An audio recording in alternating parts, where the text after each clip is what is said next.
গল্পটা শুরু হয় একজন গভর্নর এবং তার 12 বছর বয়সী মেয়েকে দেখিয়ে, যাদের সামনে একটি জাহাজ ডুবে যায়। সেই জাহাজে একটি ছোট ছেলে ছিল, তার নাম ছিল উইলিয়াম। সেই ছেলেটিকে যখন উদ্ধার করা হয় তখন তার গলা থেকে একটি লকেট মেয়েটি চুরি করে নিজের কাছে রাখে। মেয়েটির নাম ছিল এলিজাবেথ।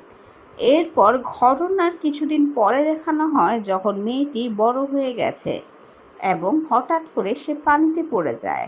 তখন সেই লকেট থেকে পানিতে একটি অদ্ভুত কম্পন ছড়িয়ে পড়ে, আর সেখানে জেমস স্প্যারো নামে একজন ডাকাত চলে আসে এবং মেয়েটিকে উদ্ধার করে তার নিজের কাছে নিয়ে যায়।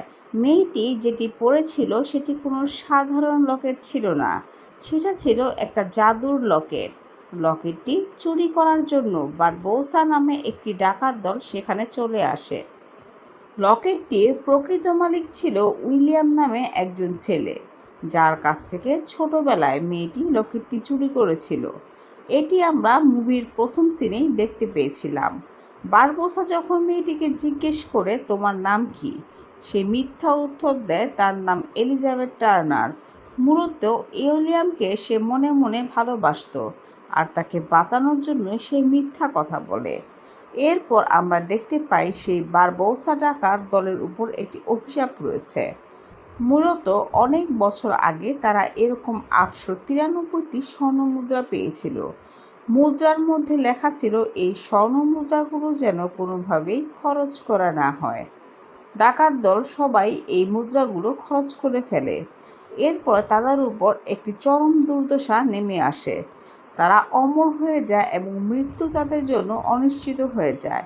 সবচেয়ে ভয়ঙ্কর ব্যাপার হলো চাঁদের আলোতে তারা সবাই কঙ্কালে পরিণত হয়। তারা এই অভিশাপ থেকে মুক্তি পেতে চেয়েছিল, কারণ এই অভিশাপটি ছিল তাদের জীবনের জন্য খুবই হতাশাজনক। সব থেকে মুক্তি পাওয়ার উপায় ছিল সবগুলো মুদ্রা যদি আবার একসাথে এনে রাখা যায়, তাহলে তারা হয়তো বা এই অভিশাপ থেকে মুক্তি পেতে পারবে। শুধু স্বর্ণ মুদ্রা রাখলেই হবে না, টার্নার পরিবারের কারো রক্ত দিয়ে সেগুলো মাখিয়ে রাখতে হবে। সবগুলো মুদ্রা পাওয়া গেলেও একটি মুদ্রা ছিল উইলিয়ামের কাছে, যেটি এলিজাবেথ চুরি করে। এরপর এলিজাবেথকে বাঁচানোর জন্য সেখানে উইলিয়াম চলে আসে। সে আসলে সত্যিটা বলে দেয়। তারপর আমরা অন্য একটি ডাকাত জেমস স্প্যারোকে দেখতে পাই। বারবোসাকে বলে, আমি তোমাকে সত্যিটা বলে দেব যদি তুমি আমার ব্ল্যাক জাহাজটা ফেরত দাও। অনেক বছর আগে এই জাহাজটা বারবোসা ডাকাত জেমস স্প্যারোর কাছ থেকে ছিনিয়ে নিয়েছিল। এই সময় আমরা দেখতে পাই তাদের মধ্যে প্রচণ্ড মারামারি হতে থাকে। মারামারির একটা পর্যায়ে যখন চাঁদের আলো তাদের গায়ে এসে পড়ে, সবাই কঙ্কাল হয়ে যায়। এটি ছিল প্রচণ্ড ভয়ঙ্কর একটি দৃশ্য। এরপর আমরা দেখতে পাই উইলিয়াম সেই স্বর্ণ মুদ্রাটি তার হাত কেটে রক্ত লাগায় এবং রেখে দেয়, এবং তারা সবাই অভিশাপ মুক্ত হয়। মুক্ত হওয়ার সাথে সাথে তারা তাদের বাঁচার ইচ্ছা ছেড়ে দেয় এবং মৃত্যু কামনা করে, কারণ তারা অনেক বছর যাবৎ বেঁচে ছিল।